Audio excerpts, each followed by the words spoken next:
All right, chapter 8, The First Faith Bringers. Once, whenever there was grass, there too was the old faith, for it could be contained within no particular domain. They who believed the things it taught were little minded men, unthinking receptacles for strange tales. With the first faith came better men, adopted sons of Britain, and the axe wielding Baruts. And it was he who named this land the great white goddess of the cow feeding pastures. The Burrits learned the sea lore from the Chaseite, who first ventured out upon the salt waters, but their homeland is not known. Some say it was Rimvadi, west of the Lode grains. But no man knows for sure. The Lode grains who bowed to the great milk giver came later. The first faith, the first faith came only as a babe. It was here that it grew to maturity, schooled in Inisquin. Those of the first faith respected trees even today. Few though they are, but the true nature of the green god who gives life and fertility to all green growing things is unknown. They called trees the flutes of the great holy one, yet did not believe, as we do, that trees contain within themselves part of the life-giving force of mankind, pouring out good and absorbing its evils. They did not understand that without trees to meditate for man between the life force and the death force, he could not live. Yet now, even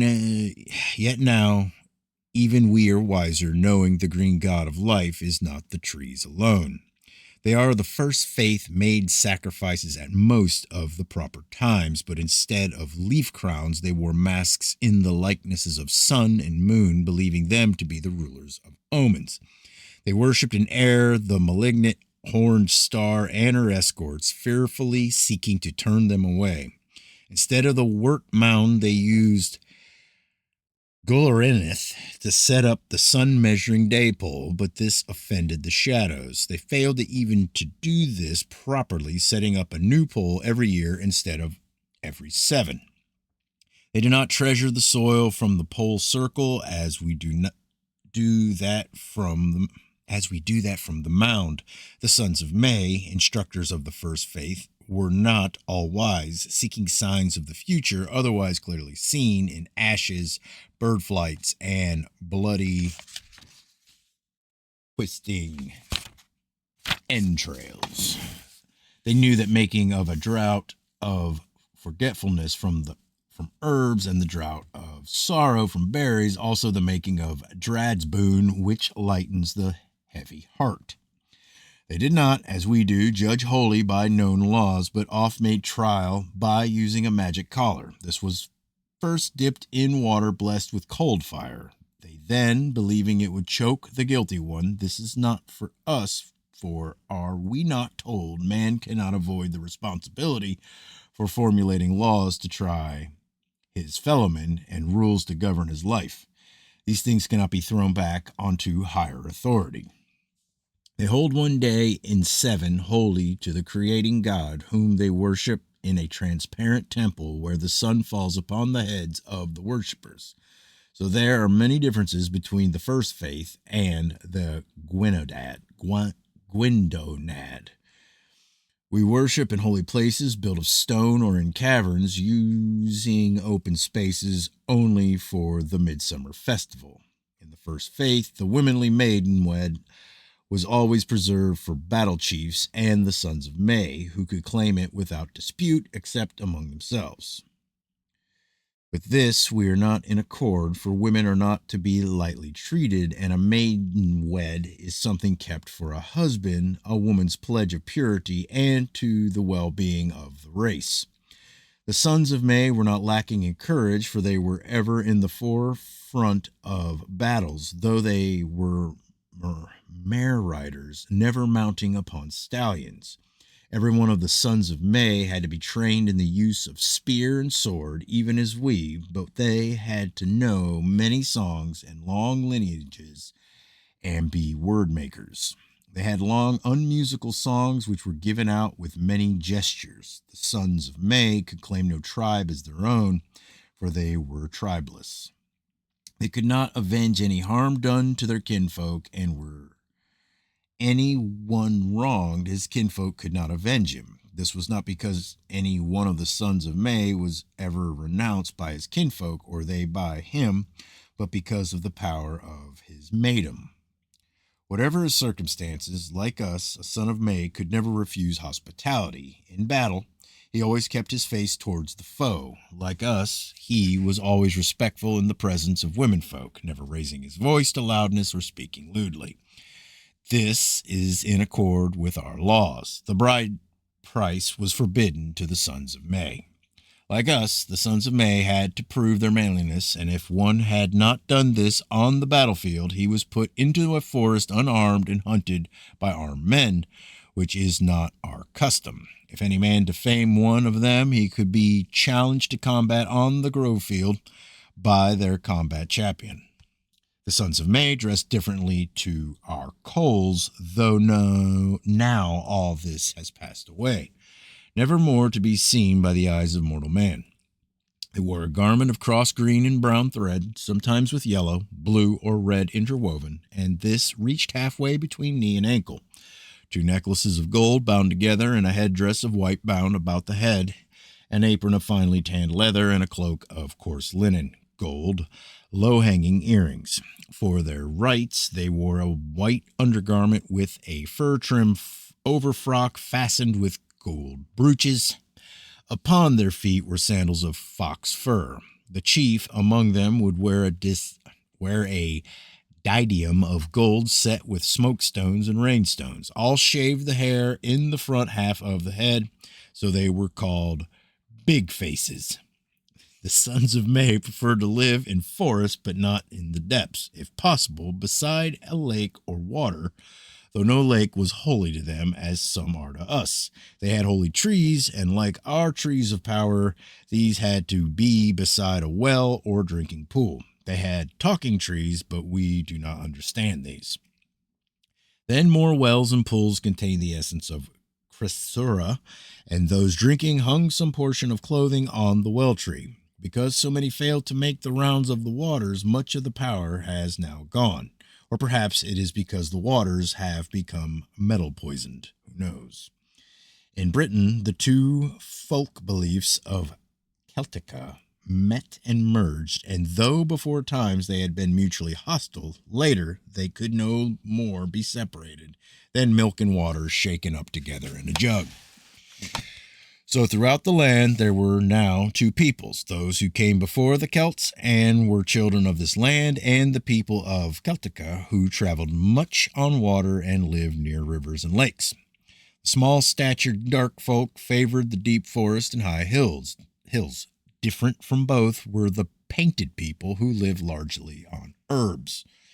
The language of the pre-people was rarely spoken, being the tongue of slaves and wayfarers, men who wandered. To the west, the people spoke the tongue of foreigners. To the east, they spoke Brythonic, and to the south, Lemony.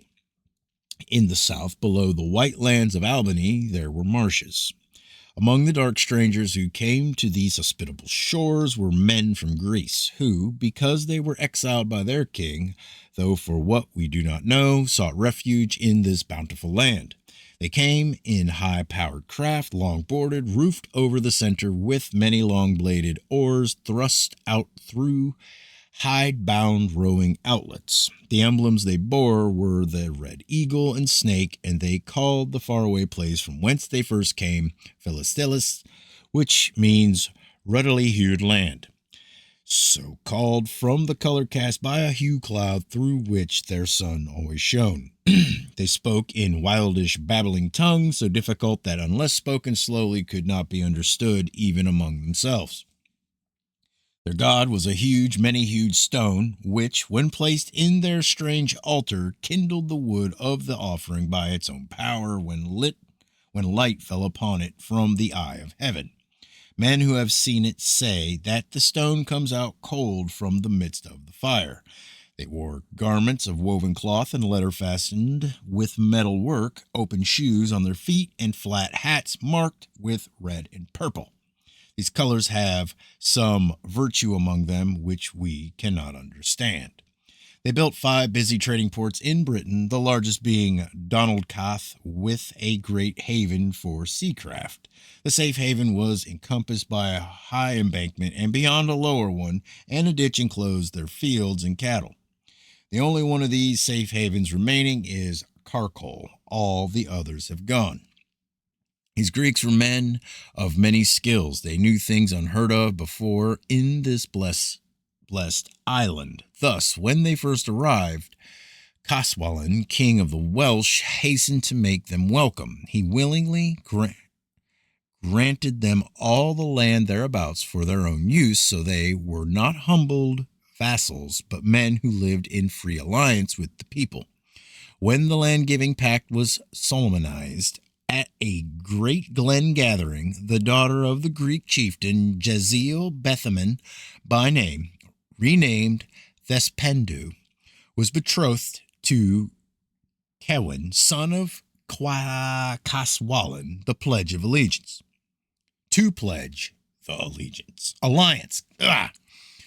The Greeks took wives from among the Celtic women, for they had only 2 Greek women among them, the other being she who became Wraith, the sister of Thespendu.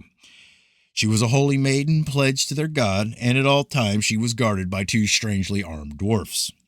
It was told of her that her soft touch cured the sick, and her holy hand healed all but the most grievous wounds.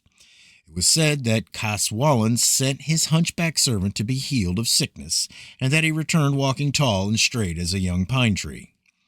A foolish woman who fell through the roof while thatching and split her stomach open on the loom post was healed by washing in water made holy in the hand of Wraith.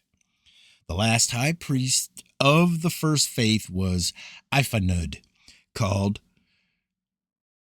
Chrysonekel, better known among the strangers as Kelwin. It is said in truth that he was the wisest of men, and his is the protecting spirit which hovers over the 12 green pastures of Britain. He is buried in the west at Carron.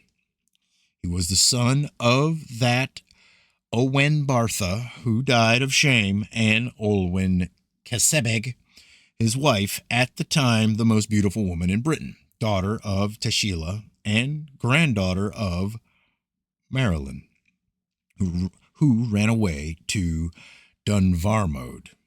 We're told, and what brave Briton doubts it, that when she fled from Carsalog, all the sparrows left their nest building to accompany her, and songbirds flew in a protecting cloud above her bronze-bound chariot. It was on that tragic day that the great protecting spirit of Britain left the Holoseldar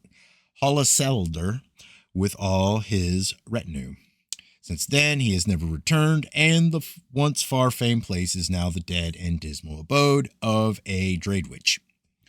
The wheels of life turn and turn, and the pride and integrity, the honest dealing man with man, the cherishing of womanly ideals, and the code of conduct for man and women will return to those in whose veins flows the blood of old Celtica. Great gods, old and new, hasten the day.